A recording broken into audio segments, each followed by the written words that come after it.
merong tatlong chopper na sinubukang i-deregister ng mga iba't ibang kumpanya na konektado kay Congressman Zaldico.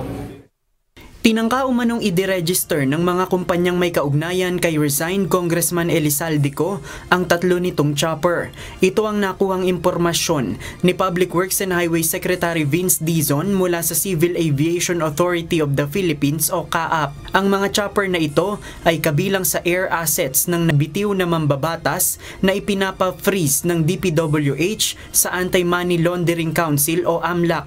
Ayon kay Secretary Dizon, plano na sana itong ibenta. Kaya yun diniregister ay may plano silang ibenta.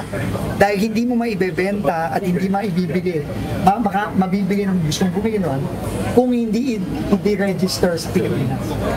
Ang maganda, napigilan natin yung pag-register. Ipinaliwanag pa ni Secretary Dizon na lahat ng air assets ni COO na kanilang tinukoy noong nakaraang linggo ay may standing order na mula sa CAAP na hindi pwedeng maideregister.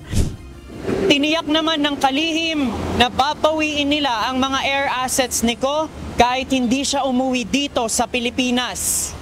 Pati na rin anya ang iba pang ari-arian ni COO kabilang ang land at sea assets.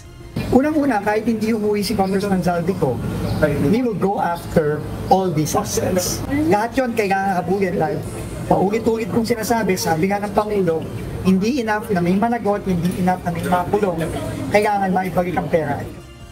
Noong nakaraang linggo, isiniwalat ni Secretary Dizon na mayroong nasa higit 4 billion pesos na halaga ng mga air asset ni COO ang nakarehistro sa iba't ibang kumpanya na may kaugnayan sa kanya.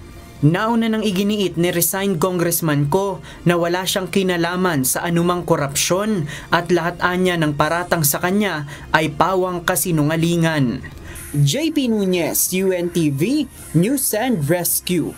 Diyos ang aming sandigan, serbisyo publiko ang aming pinahahalagahan.